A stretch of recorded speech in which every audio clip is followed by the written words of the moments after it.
My name is Maya Sterling. For years, I was the reliable one, the sister who stayed behind to mop up spilled milk and soothe crying toddlers while my older sister, Chloe, climbed the corporate ladder with ruthless ambition. Our family saw me as a biological safety net, a woman whose only talent was domestic patience. They told me I was lucky to be useful to someone as successful as Chloe, that my quiet nature was proof I wasn't built for the real world of business. I was the unpaid nanny, the invisible shadow in a house full of expensive toys and biting insults. But they made one fatal mistake. They confused my silence for emptiness. While they slept, I coded. While the children napped, I built a digital empire from a cracked laptop on a kitchen counter. They thought they were giving me a chore. They were actually giving me a front row seat to the future I was about to own.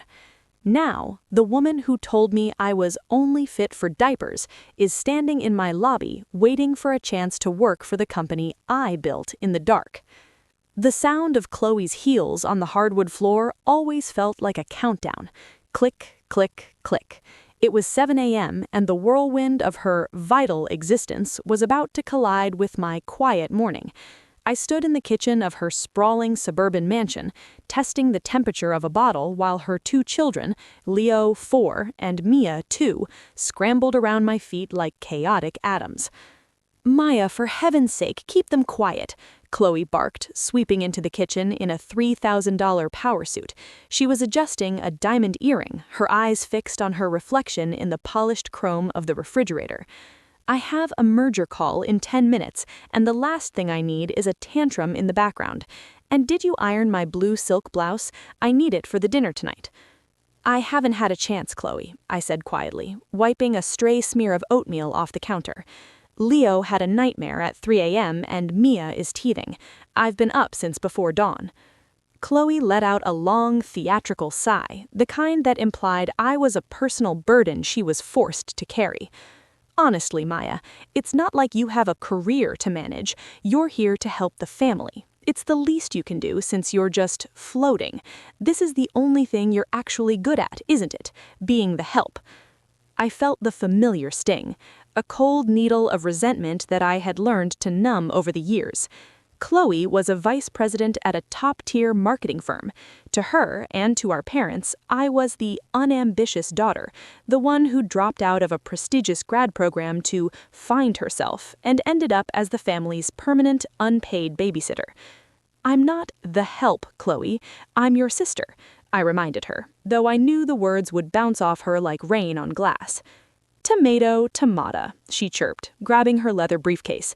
"I'll be back at 8, maybe 9. There's some pasta in the pantry for the kids. Oh, and try to look a bit more presentable.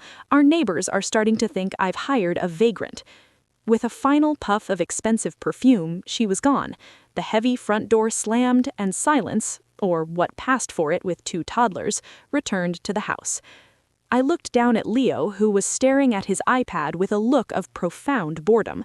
He was tapping a mindless game where a cartoon bird hopped over pipes.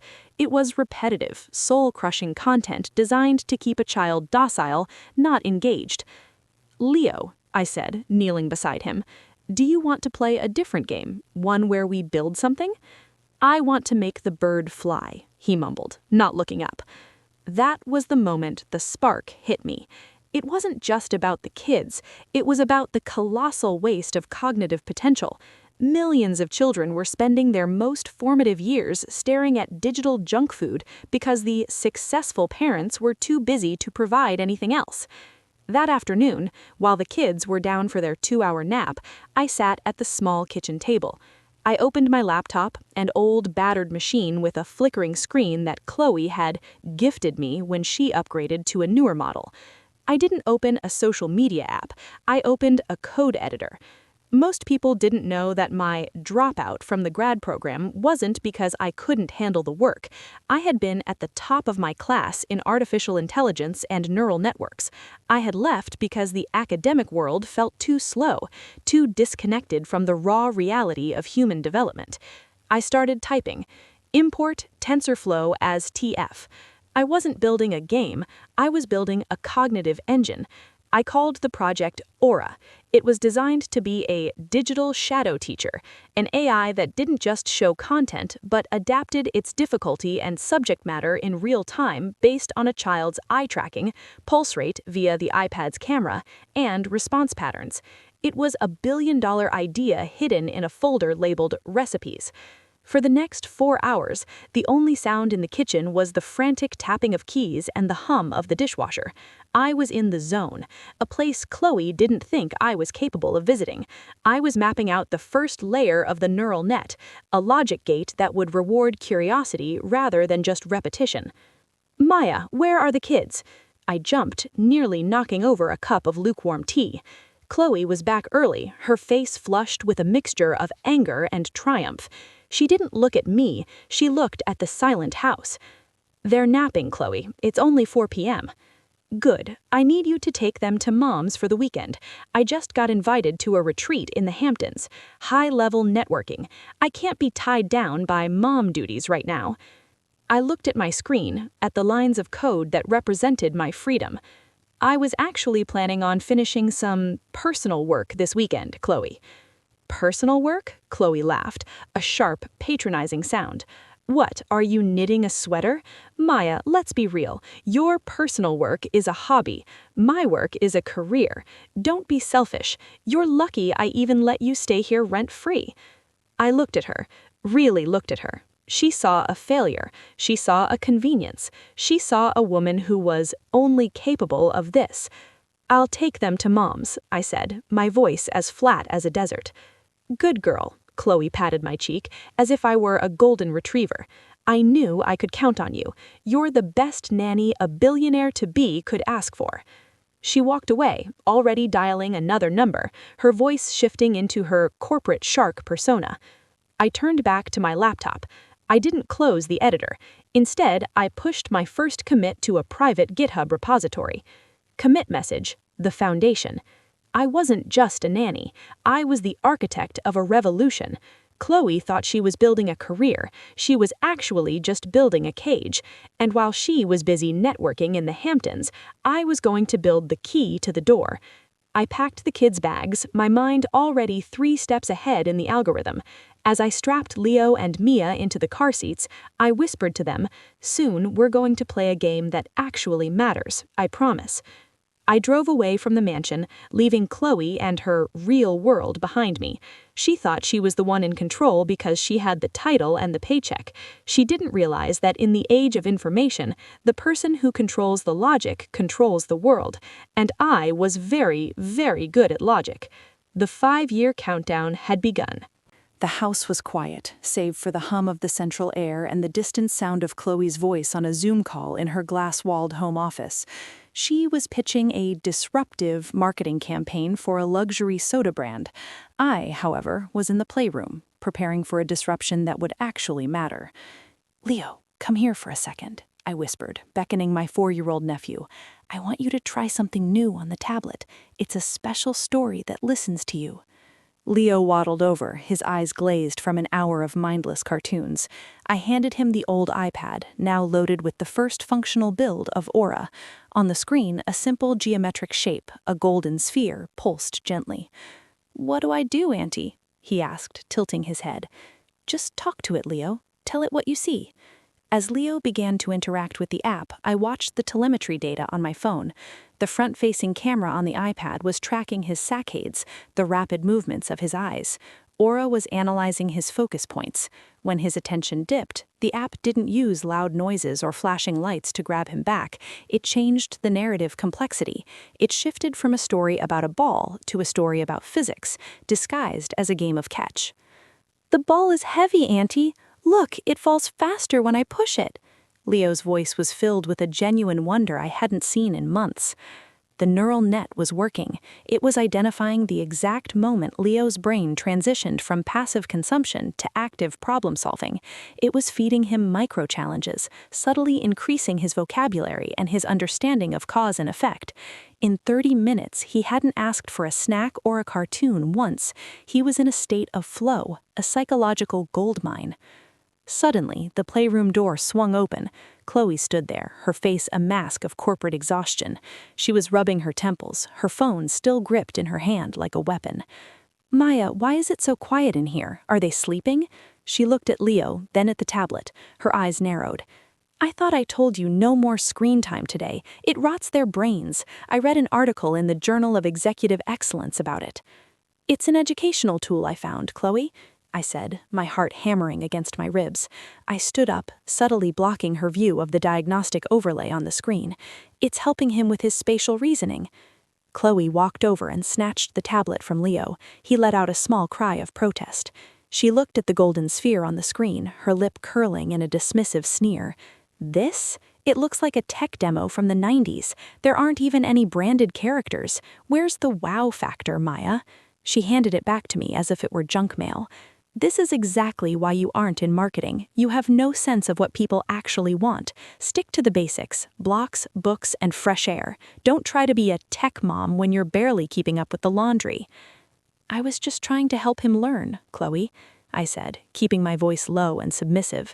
It was the role I had played for years, the mask that protected my secret. "Help him learn by letting him stare at a gray screen? Honestly, Maya, you're so out of your depth." She checked her watch. "I have a late flight to San Francisco for the Tech Nexus Summit. I'll be gone for 4 days. The fridge is stocked. Try not to break anything while I'm gone." She turned on her heel and marched out. I heard her heels clicking down the hallway, the sound of an ego that was too large for its own skin. Once the front door slammed, I sat back down on the colorful playmat. Leo was looking at me, his eyes bright and curious. "Can I have the gold ball back, auntie?" "In a minute, Leo," I said, opening my laptop. I wasn't hurt by Chloe's words, I was energized by them. She had looked at the most sophisticated AI learning engine on the planet and seen junk. Her arrogance was my greatest security blanket. She couldn't see the revolution because she was too busy looking at the branding. Over the next 4 days, while Chloe was networking with the visionaries in Silicon Valley, I turned her mansion into a data collection hub. I set up hidden sensors, disguised as toy blocks, to track the children's movement and heart rates. I refined the Aura algorithm until it could predict Leo's frustration points before he even felt them. The results were staggering. By day 3, Leo was using words like velocity and equilibrium in the correct context. Mia, at only 2, was already identifying complex patterns and sorting objects by atomic weight, represented by different colored heavy and light digital stones. But I had a problem. To take Aura to the next level, I needed server space, real server space, not the hobbyist cloud I was currently using. I needed a high-performance compute cluster to train the larger neural models, and that cost money. Money I didn't have because I was working for family loyalty and a guest room. I looked around the opulent living room at the $5,000 Italian leather sofa and the original oil paintings on the walls. Chloe had everything, yet she understood nothing of the value beneath the surface. I sat at the kitchen island and opened a burner email account. I drafted a message to a venture capital firm I knew, Ventura Holdings. They specialize in seed-stage edtech. Subject: the death of the passive screen. I have developed a proprietary AI engine that eliminates passive consumption in early childhood development. Preliminary data shows a 400% increase in cognitive retention compared to traditional learning apps. I'm looking for a silent partner for a stealth mode rollout. I didn't sign it as Maya Sterling. I signed it as architect. I hit send just as the sun began to set. I knew I was playing a dangerous game. If Chloe ever found out I was using her kids as a beta test for a multi-billion-dollar idea, she would claim it was her investment that made it possible. She would try to own me, just like she owned the house and the cars. I walked over to the window and watched the lights of the city flickering in the distance. Chloe was out there, pitching her luxury soda, convinced she was the pinnacle of success. "Enjoy the view, Chloe," I whispered to the glass, "because from where I'm sitting, you're looking at the past, and the future is currently eating its strained peas in the high chair." I went back to the laptop. I had 3 more hours of coding before the kids woke up for their midnight bathroom break. The nanny was off duty. The CEO was just getting started. The glowing blue light of my laptop was the only sun in the kitchen at 2 a.m. Chloe was upstairs, likely passed out in a silk eye mask after a celebratory dinner with her firm's partners. She had come home smelling of expensive gin and arrogance, tossing her coat at me and complaining that I hadn't restocked her specific brand of artisanal sparkling water. I had nodded, apologized, and waited for the house to fall silent. Now, the silence was my ally. I adjusted my headset, my heart drumming a frantic rhythm against my ribs. On the screen, a Zoom window was opening. The logo was a minimalist mountain peak, Ventura Holdings. "Architect, are you there?" A voice crackled through the encryption. It was Marcus Thorne, the legendary seed investor known for spotting unicorns before they even had horns. "I'm here," I said, my voice a steady, low whisper. I had used a voice modulator to drop my pitch and add a slight metallic rasp. I couldn't risk anyone recognizing the quiet sister if this went south. "I'm here. You've seen the data packets I sent?" "Staggering," Marcus said, and I could hear the genuine rattle in his breath. "The neural adaptation rates in your subjects, they're off the charts. We ran your code through our internal stress tests. It's not just an app, Architect, it's a cognitive feedback loop. If this scales, every educational platform on the market becomes a dinosaur overnight. Where are you based? We want to fly a team out for a live demonstration." I looked at the baby monitor glowing beside my laptop. Mia was tossing in her sleep.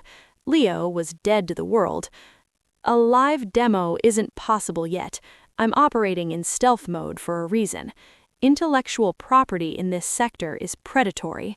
I need $3 million in seed funding for dedicated server clusters and a private cloud. If you want in, the terms are non-negotiable. 10% equity, no board seat, and total anonymity for the founder." There was a long silence on the other end. In the world of VC, a $3 million ask with those terms was bordering on insane, but Marcus knew what he was looking at. He was looking at the end of passive screen time for the entire human race. $2 million, Marcus countered, and we get right of first refusal for Series A. $3 million, I repeated, my eyes fixed on the kitchen door. I heard a floorboard creak upstairs. "Or I take the meeting with Nexus Capital tomorrow morning." "Fine," Marcus snapped. "Send the wire instructions. But Architect, if this is a ghost op and the code doesn't hold under load, I'll find you. Anonymity only protects you from the public, not from me." "The code will hold," I said, and disconnected the call. I slumped back in the chair, exhaling a breath I felt like I had been holding for 5 years. $3 million. It was a king's ransom, and it was currently sitting in a digital escrow account waiting for my signature. I wasn't a nanny anymore. I was a well-funded ghost. Suddenly, the kitchen light flickered on. I slammed my laptop shut, my pulse spiking into the red zone. Chloe was standing in the doorway, wearing a monogrammed robe and a profound suspicion. Her hair was a mess, but her eyes were sharp, fueled by the late-night paranoia of the corporate elite.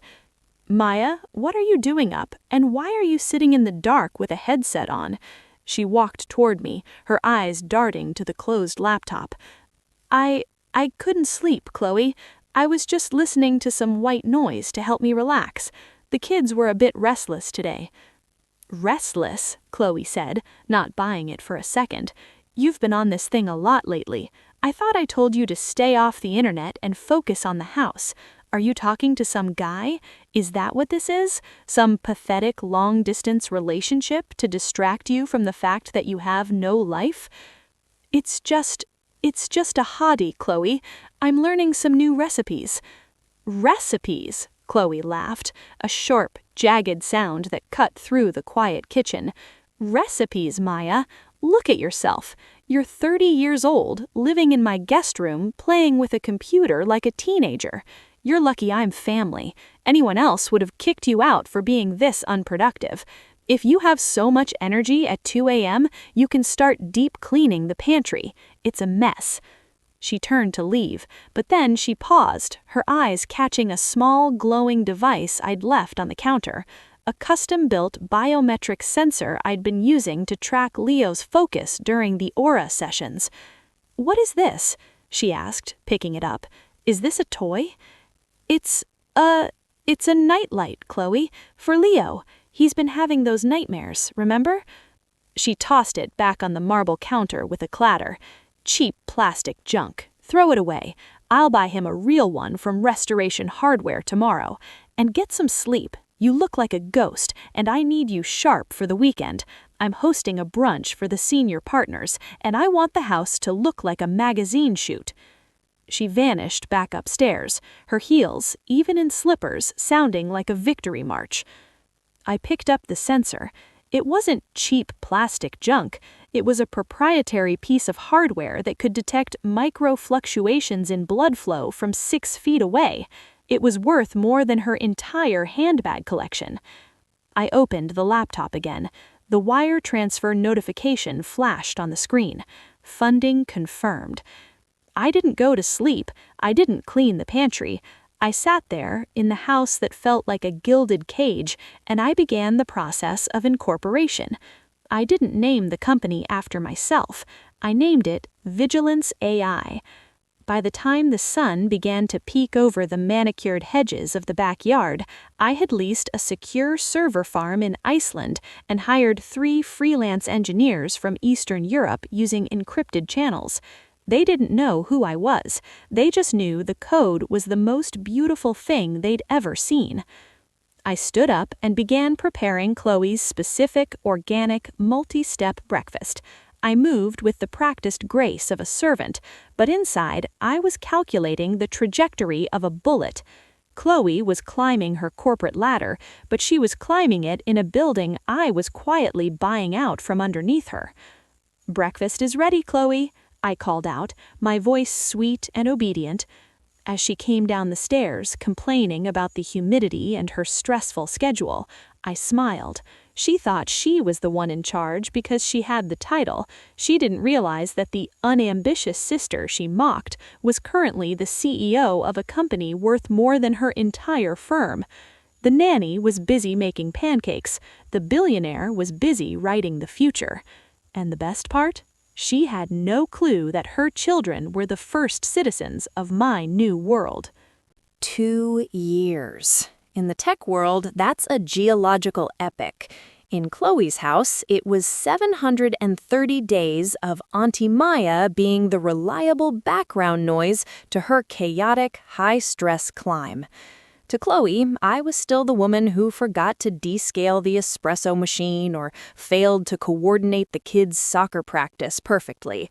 To the world of venture capital, however, I was a ghost named the Architect, the head of Vigilance AI, a company whose valuation had just touched $900 million without a single public press release. "Maya, where is my black blazer? The one with the silk lapels?" Chloe's voice shrieked from the top of the stairs. It was 8 a.m., and the air was thick with her familiar brand of frantic entitlement.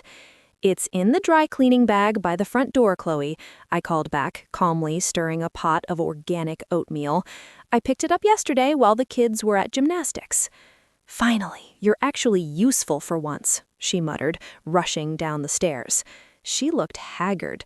The marketing genius was struggling. Her firm, Vantage Point, was losing ground to automated platforms that predicted consumer behavior with terrifying accuracy. She didn't realize she was losing to me. One of my subsidiary algorithms, V-Logic, had been eating her client base for 6 months. "The kids are almost ready for school," I said, sliding a bowl of oatmeal toward Leo. He was 6 now, and thanks to the secret sessions with Aura, his cognitive development was equivalent to a 10-year-old. He didn't just play games, he understood the underlying probability matrices. "I don't care about school right now, Maya. I have a crisis." Chloe slammed her laptop onto the kitchen island. There's this new educational platform everyone is talking about, Aura Learning. Every major school district in the city is trying to sign with them. If I don't land their marketing contract for the national rollout, my department is dead. The CEO is a complete cipher. No one knows who runs the parent company, Vigilance AI. I kept my hand steady as I poured her coffee. Sounds complicated, Chloe. Maybe you should just focus on your current clients? And let a billion-dollar opportunity slide? This is why you'll always be stuck in this kitchen, Maya. You have zero vision. You don't understand what it means to hunt. She stared at her screen, her eyes red-shot. I've sent 20 emails to their info address. Nothing. They don't even have a physical headquarters listed, just a server farm in Iceland and a legal firm in Delaware. Maybe they don't want to be found, I whispered. Everyone wants to be found. Everyone has a price, Chloe snapped. She grabbed her coffee, nearly knocking over my tablet, the one I used to manage the vigilance engineering team via encrypted Slack channels. Stay out of my way today. I'm hosting a digital town hall for the school board. I need to convince them that Vantage Point is the only firm capable of handling the Aura integration. She stormed out, her heels sounding like a frantic SOS. I sat down at the island, the house finally falling into the preschool quiet. I opened my tablet. A notification from my head of operations in London flashed. Architect, Ventura Holdings is pushing for an IPO. They say we're leaving too much money on the table by staying in stealth. Current internal valuation, $1.2 billion. I typed back, reject it. We don't need their liquidity. We need the data. Increase the focus group size in the Pacific Northwest, and ignore the inquiry from Vantage Point Marketing. They're obsolete. I looked at Leo, who was quietly reading a digital book on my prototype e-link device. He looked up and winked at me. We had a secret language, literally. I had taught him basic Python before he could ride a bike. Auntie Maya, he whispered, is Mom going to find out that the gold ball game is yours? Not today, Leo, until the tower is finished. By midday, the house was a war zone. Chloe was in her office, her voice echoing through the vents as she shouted at her creative team. I spent my time in the laundry room, but I wasn't just folding clothes. I was wearing an ultra-slim headset, conducting a high-level security audit of our cloud infrastructure. The latency in the Tokyo cluster is unacceptable. If the neural net can't respond in under 10 milliseconds, the child's flow state is broken. Fix it by the morning or I'll find someone who can. Yes, architect, immediately. I ended the call just as Chloe burst into the laundry room. She looked like she had aged 5 years in 4 hours. They rejected us, Maya, the school board. They said our marketing strategy was antiquated and that Vigilance AI had already chosen an internal automated PR model. Can you believe the nerve? An algorithm doing my job? She slumped against the dryer, her expensive blazer wrinkling. I'm gonna lose my bonus. I might even lose my seat on the board. And you're here folding socks. Must be nice to have a brain that doesn't have to think about anything more complex than fabric softener. I didn't look up. I tucked a pair of Leah's socks into a neat ball. I'm sure things will work out, Chloe. You always find a way. Yeah, well, finding a way usually involves me doing the heavy lifting while you play nanny, she spat. I need a drink, and I need you to stay late tonight. I'm going to the club to network. I need to find out who is behind Vigilance AI. Someone knows, and when I find them, I'm going to make sure they know what a mistake it was to ignore me. She left the room, the scent of her desperation lingering in the air. I sat there, clutching a warm towel, listening to the silence return. She was hunting for me in the clubs and the boardrooms, never realizing the architect was the one who made her breakfast and picked up her dry cleaning. I pulled out my phone and sent one last message to Marcus at Ventura Holdings. Tell the press we're opening a physical office in Silicon Valley next month. We're going to need a top-tier marketing audit. Put out a public call for tenders. Let the sharks start circling. I smiled as I walked into the kitchen to start dinner. The trap was set.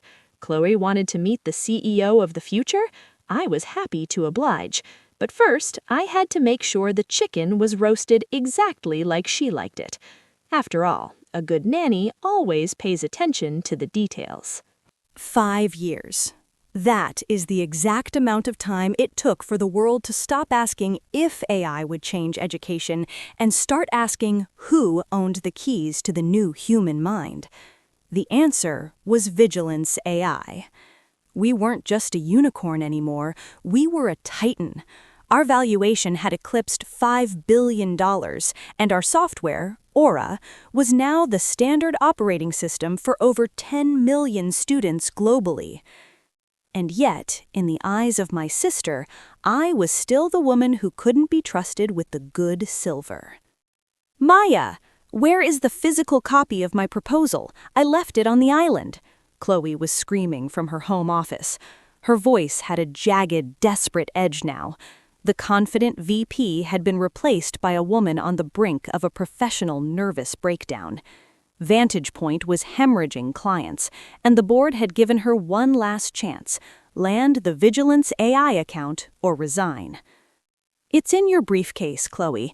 I tucked it in next to your laptop so you wouldn't forget it," I said, calmly wiping a smudge of strawberry jam off the high-definition monitor in the playroom. Chloe burst into the room, her eyes red-shot. She looked at me, then at the playroom, which was filled with prototype toys I'd supposedly bought at a discount. In reality, they were the world's most advanced haptic feedback devices, currently being used by Mia to solve multivariable calculus disguised as a digital garden. "You have no idea what's at stake today, do you?" Chloe hissed, grabbing her bag. "I'm meeting with the executive team at Vigilance, not the architect, no one sees the architect, but the COO. This is the biggest pitch of my life. If I land this, I'm not just a VP anymore, I'm a legend." "I hope it goes well, Chloe. You've worked very hard on that slide deck." "Hard? I've lived for this." She paused, looking at my simple linen apron and messy bun. "God, Maya, sometimes I envy you. Your biggest crisis today is whether the kids eat their crusts. You don't have to carry the weight of a multi-million-dollar firm on your shoulders. You just exist. It must be so peaceful to be so simple." "It has its moments," I whispered, my eyes fixed on the toy garden Mia was tending. "Wish me luck. Not that luck helps when you're dealing with machines," Chloe snapped, and she vanished out the door. The roar of her Porsche's engine was the starting gun for my day. I waited exactly 60 seconds. Then I pulled a sleek matte black smartphone from a hidden compartment in the laundry room. I dialed Marcus Torn. "She's on her way, Marcus. Is the glass room ready?" "Fully rigged, Maya." Marcus's voice was crisp. "The board is anxious. They still think it's a mistake to keep your identity a secret during the RFP, request for proposal, stage. Why the theatrics? We could just hire a top-tier firm and be done with it." "It's not theatrics, Marcus. It's a stress test." My voice dropped into the cold, authoritative tone of the architect. "I need to know if the people who want to market my soul actually understand the logic behind it, or if they're just another layer of expensive gloss. I'll be there in 20 minutes. Ensure the biometric bypass for the private elevator is active." "Understood. See you at the summit." I turned to the kids. "Leo, Mia, Auntie has a special meeting today. Mrs. Gable from next door is coming over to stay with you for a few hours. Remember what we talked about?" Leo, now a sharp-eyed 7-year-old, looked up from his tablet. "Don't mention the ghost server, don't show anyone the source code, and if Mom calls, you're in the garden." "Perfect," I said, kissing them both on the forehead. I went to my room, the small, cozy guest room Chloe had magnanimously granted me. I opened the closet. Behind the rack of simple cardigans and faded jeans sat a single garment-bagged suit. It was a bespoke piece of charcoal wool, tailored to perfection. I put on a pair of silver-rimmed glasses that weren't for vision, but for data, an AR HUD that projected the real-time financial health of every company in the building. I left through the back door and slid into a nondescript black sedan waiting in the alley. The Vigilance AI headquarters was a monolith of glass and light in the heart of the city's tech district. I entered through the basement, the biometric scanner chirping as it recognized my retina. The private elevator shot me to the 50th floor, the glass room. The room was a masterpiece of psychological design. One-way glass allowed me to see the boardroom, but from the inside it looked like a solid mirrored wall. I sat in the high-backed leather chair, the HUD in my glasses lighting up with Chloe's biometrics as she entered the boardroom below. Her heart rate was 110 BPM. Her cortisol levels were spiking. She was terrified. "Gentlemen, thank you for seeing me," Chloe said, her voice projecting a forced, brittle confidence. She stood before Marcus and 3 other board members. "I am Chloe Sterling, and I am here to tell you that Vigilance AI is the only firm that can humanize the architect. You have the best technology in the world, but you have a PR problem. You're seen as cold, invisible. We can give you a face." I watched her through the glass. She was good, she was polished, she used all the right buzzwords: synergy, empathetic scaling, holistic branding. But as I listened, I realized she didn't understand Aura at all. She saw it as a product to be sold, not a mind to be nurtured. "And how would you handle the founder's anonymity?" Marcus asked, leaning back. "The architect is adamant about staying out of the spotlight." Chloe smiled, that predatory I-know-best smile I had seen 1,000 times at the dinner table. "The architect is likely a brilliant recluse with no social skills. We'll create a persona, an AI-generated avatar that represents the brand. We keep the real person in the basement where they belong, while we present a version the public can actually relate to. Let the tech people do the tech, let the professionals handle the reality." I felt a cold shiver of clarity. She really did believe it. She believed that the people who built the world were just tools for the people who marketed it. "And what if the founder wants a seat at the table?" I spoke into the microphone, my voice modulated and projected into the boardroom through the hidden speakers. Chloe froze. She looked around the room, her eyes landing on the mirrored wall where I sat, invisible. "Is that the architect?" "It is a voice," I replied. "Answer the question, Miss Sterling.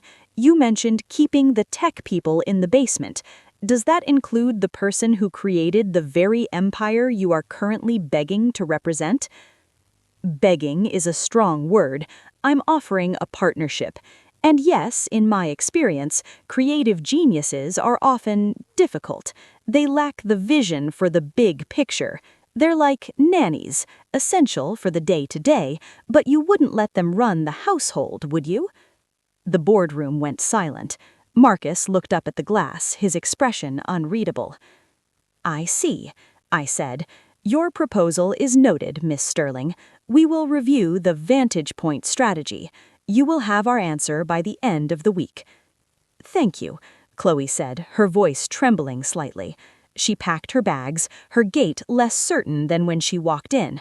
As she left the room, her biometrics showed a massive drop in adrenaline, replaced by a crushing weight of uncertainty.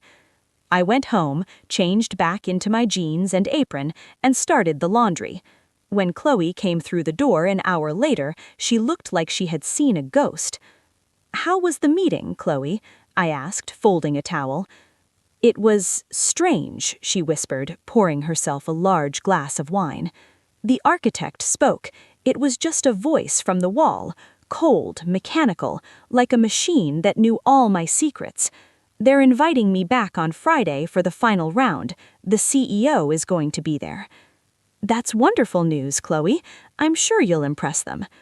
"Yeah," she said, her eyes vacant. "I just hope the CEO isn't as terrifying as the voice." I smiled and went back to the socks.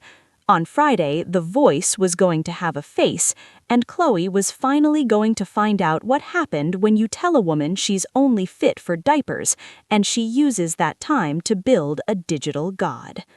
The morning of the final meeting felt like the air before a lightning strike, static, heavy, and humming with a frequency only I could hear.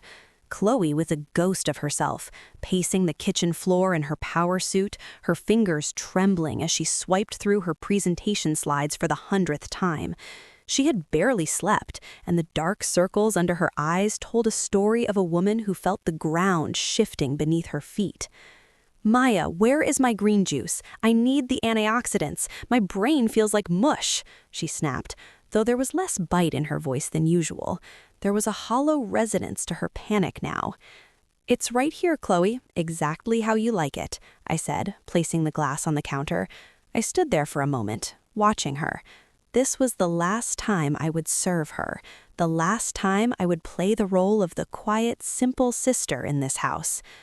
"I have a bad feeling about today," Chloe whispered, staring at her reflection in the blackened screen of her laptop. That voice from the wall, it sounded like it knew me, like it was judging every word I said. What if the CEO is some kick shark who wants to tear me apart for sport? "You always told me that the real world is for hunters, Chloe," I reminded her softly. "You've been hunting for 5 years. Why are you afraid now?" "Because for the first time, I think I'm the prey," she muttered, grabbing her bag. She looked at me, a flicker of something resembling genuine emotion crossing her face. "If this goes south, Maya, if I lose the firm, we might have to move. I don't know if I can keep paying for your room." "Don't worry about me, Chloe. I think everything is going to change today, for both of us. Whatever, just make sure the kids are picked up on time. I don't need a call from the school while I'm in the middle of the most important hour of my life." She vanished. The roar of her engine faded into the distance. I stood in the empty kitchen, the silence absolute. I took off my apron and folded it neatly on the island. I walked to the sink, washed my hands, and felt the weight of 5 years of subservience washing away with the water. I went to my room. The charcoal suit was waiting. I dressed with slow, deliberate precision. I didn't look like a nanny anymore. I looked like an architect. I looked like a woman who could buy and sell the street Chloe worked on without blinking. I called Marcus. "Start the press conference in 30 minutes. I want the full media pool in the lobby. And Marcus, make sure my sister is seated in the front row of the briefing room before I enter. It's done, Maya. The world is waiting for the architect to step out of the shadows." I took the private sedan to the Vigilance AI headquarters. The building was surrounded by satellite vans and journalists. The rumors had leaked. The mysterious founder of the world's most valuable education AI was finally revealing themselves. I entered through the secure VIP entrance. As I walked through the corridors of my own empire, my staff stood aside, their faces filled with a mix of shock and reverence. They had seen the architect in encrypted videos for years, but seeing me in the flesh, walking with the quiet power of a storm, was different. I reached the double doors of the grand briefing room.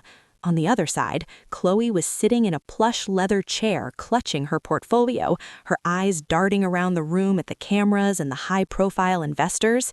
She looked small. Marcus leaned into the microphone on the stage.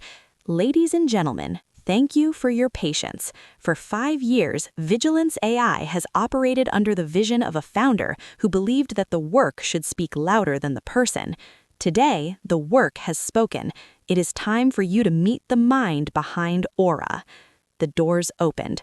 I walked down the center aisle. The sound of 100 camera shutters clicking at once was like a wave of static. I didn't look at the press. I didn't look at Marcus. I looked straight at the front row. Chloe's jaw didn't just drop. It was as if her entire world had physically collapsed. She went from pale to ghostly white. She half rose from her seat, her hand going to her mouth, her eyes wide with a terror so profound it was almost silent. "Maya, Maya," she whispered, the word lost in the roar of the crowd. I stepped onto the stage and stood behind the podium. I adjusted the microphone, I looked at the cameras, and then I looked directly at my sister. 5 years ago, I was told that the only thing I was capable of was being a safety net. I was told that the real world was too complex for a woman who spent her time in a kitchen. So I decided to build a new world, one where logic, empathy, and education are the only currencies that matter. I paused, the silence in the room so thick it felt physical. My name is Maya Sterling. I am the architect of Vigilance AI, and today I am announcing the final acquisition of Vantage Point Marketing. The room erupted. Reporters were shouting questions, but I watched Chloe. She had slumped back into her chair, her portfolio falling to the floor, her papers scattering like dead leaves. She looked at me, and for the first time in 30 years, she saw me, not as a convenience, not as a failure, but as the person who held her entire future in the palm of her hand. I leaned back into the mic. "Miss Chloe Sterling, please stay behind. We have an interview to conduct." The press was ushered out, the investors followed. Eventually, it was just the two of us in the massive, echoing room, the billionaire on the stage and the VP in the front row. Chloe stood up, her legs shaking. She walked toward the stage, stopping at the edge. "How? How could you do this? You were making oatmeal today. You ironed my blazer." "I ironed your blazer because I pay attention to detail, Chloe, something you never did. You looked at me for 5 years and saw a servant. I looked at you as a case study of inefficient leadership. You told me I was only a nanny. I decided to be a nanny for the entire world's future. You lied to me," she breathed, a spark of her old anger trying to ignite. "You used my house. You used my children." "I saved your children, Chloe. I gave them an education you were too busy to provide. And as for your house, I bought the mortgage 2 years ago. You've been living in my house for 24 months. Chloe staggered back as if I'd struck her. "What now? Are you going to fire me? Throw me out?" "I'm going to do exactly what you suggested in the boardroom," I said coldly. "I'm going to keep you in the basement. I've bought your firm to dismantle it. The parts that are useful will be integrated into my AI. The parts that are human and empathetic, the parts you claimed to be an expert in, will be put to the test. You will report to Marcus. Your office will be in the data entry wing. You'll be doing the heavy lifting for a while." "Maya, please." "The interview is over, Chloe." I turned my back on her. "Go home, pack your things. The kids are waiting for Auntie Maya to come back, but she's busy being the CEO today. You can pick them up from school for once." I walked out of the room, my heels clicking on the marble floor. It was the same sound her heels used to make, but this time the rhythm was mine. The nanny was gone, the architect had arrived, and the world had never looked so clear. The lobby of Vigilance AI was a temple of quiet efficiency, a stark contrast to the performative chaos of Chloe's old firm. There were no assistants running around with lattes, no shouting in the corridors, only the soft hum of servers and the focused silence of engineers. At 8 a.m. sharp, the elevator doors opened and Chloe stepped out. She wasn't wearing her silk blazer or her diamond earrings. She was wearing a simple, corporate standard gray polo shirt and black trousers. Around her neck hung a blue lanyard with a single word, Junior. I watched her through the high-resolution feed in my office on the 50th floor. I had a wall of monitors, each displaying a different aspect of the empire. One of them was fixed on cubicle 402 in the data validation wing. "She's here, architect," Marcus said, standing by the window with a tablet. She looked like she wanted to cry when the security guard asked for her ID. It's a long way down from the VP suite. "Humility is the first step in learning, Marcus," I said, my eyes never leaving the screen. She spent 5 years telling me that I was only capable of domestic tasks. Now she's going to find out how much mechanical work it takes to keep a billion-dollar engine running. Assign her to the raw data audit for the Aura early childhood modules. Let her see the logic she claimed was cheap plastic junk. Downstairs, Chloe sat at a small, ergonomic desk. Her task was grueling. She had to manually verify thousands of edge case responses from the AI, flagging any linguistic anomalies that the automated systems had highlighted for human review. It was repetitive, precise, and utterly devoid of glamour. By noon, I saw her shoulders slump. She was staring at the screen, her eyes glazing over. She reached for her phone, habitually checking for the social validation she used to thrive on.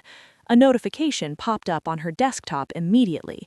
Personal device usage is prohibited during audit cycles. Please focus on the dataset. She jumped, looking around the room as if I were standing behind her. In a way, I was. My logic was everywhere. I decided it was time for a performance review. I descended to the 4th floor. The room went silent as I walked in. I didn't need a lanyard. The biometric sensors opened the glass doors before I even reached them. I walked straight to cubicle 402. "How is the data looking, Junior Associate Sterling?" I asked, my voice cool and professional. She spun around, her face flushed with a mixture of shame and resentment. Miss Sterling, it's a lot. My eyes are burning. Is this really necessary? I have 20 years of marketing experience. I could be helping with the brand integration." "You don't understand the brand, Chloe," I said, leaning over her shoulder to look at the screen. "You think the brand is a logo. The brand is the data. If this logic is flawed, the child's mind is stunted. You told me nannies were only fit for the day-to-day. Well, this is the day-to-day of the future. If you can't handle the diapers of the digital world, you'll never be fit to run the household." "I get it, okay?" she hissed, her voice trembling. "You caught me. You won. You've humiliated me in front of everyone I know. How much longer do I have to sit in this cage?" "Until you can see the value in the work, not just the title. And by the way, I checked the house logs. You were late picking up Leo and Mia from their coding club yesterday. Mrs. Gable had to wait 30 minutes. That's a strike on your personal performance, Chloe. In this company, we value reliability above all else." "I had a flat tire," she protested. "An architect would have checked the tire pressure before leaving," I said, turning to walk away. "Lunch break is 30 minutes. Don't be late back to your desk." I spent the afternoon in meetings with global ministers of education, but a part of my mind was still in that cubicle. I wasn't doing this out of pure spite, though the irony was delicious. I was doing it because Chloe represented everything wrong with the old world, the belief that some people were above the details, that success was a mask you wore rather than a foundation you built. That evening, I returned to the mansion. It was my house now, legally and financially. I walked into the kitchen and found Chloe standing over the stove, trying to boil pasta. She looked exhausted, her hair frizzy, her spirit dimmed. "Auntie Maya!" Leo and Mia ran to me, hugging my legs. "Did you see the new logic gates we built today?"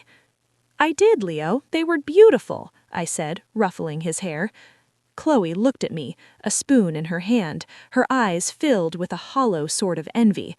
"They don't even ask me about my day anymore. They only want to talk to you about parameters and latency." "Children value the people who provide them with growth, Chloe. For years, you provided them with toys and toys alone. I provided them with a future. They're just following the logic." "I'm tired, Maya," she whispered, leaning against the counter. "I'm tired." "Good," I said, taking the spoon from her hand. "Tired means you're actually working. Go sit down. I'll finish dinner. But tomorrow, I want those data audits finished by 5 p.m. If you're late, I'm moving your desk closer to the server cooling fans. They're very loud." She walked away, her head bowed. The billionaire-to-be was finally learning what it meant to be part of a family and a firm that didn't revolve around her. I stirred the pasta, looking out the window at the garden. The audit was nearly complete. There was only one part left. The final transition. The world was ready for Aura 2.0, and I was ready to let the past go. But first, I had to make sure the junior associate understood that the most important code isn't written in a lab, it's written in how we treat the people we think are beneath us. The nanny was still watching, but the CEO was the one holding the stopwatch. 1 year later, the air in the Vigilance AI headquarters no longer felt like a battlefield.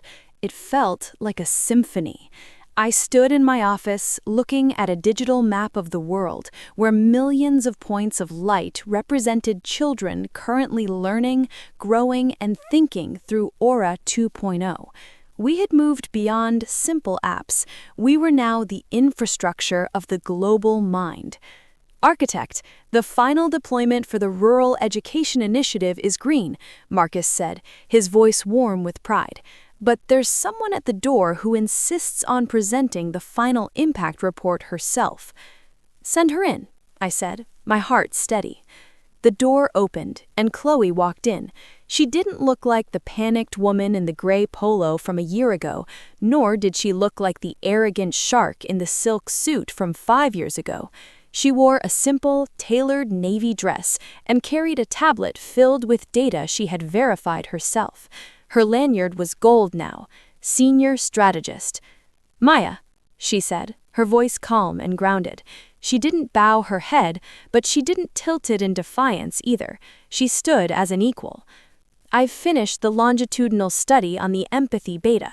The children in the test group showed a 60% increase in collaborative problem solving.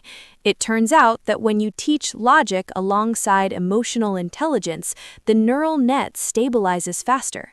I took the tablet and scrolled through the results. They were perfect, not because they were flashy, but because they were true. You did this work yourself, Chloe? No assistance? No shortcuts? I spent 3 months in the field, Maya. I sat in the dirt with the kids. I saw how they struggled when the latency dropped. I saw how they smiled when the AI finally understood their frustration. She paused, looking out the window at the city. I used to think I was the one who humanized things. I was wrong. I was just the one who decorated them. You're the one who built the humanity into the code from the very first line. And the basement? I asked, a faint smile playing on my lips. How does the heavy lifting feel now? Chloe laughed, a real, honest sound. It feels like gravity, Maya. It keeps you from floating away into your own ego. Thank you for not firing me.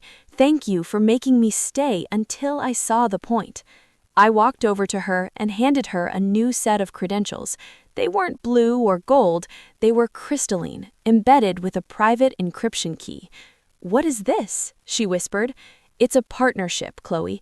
Vigilance AI is launching a non-profit division, the Sterling Foundation.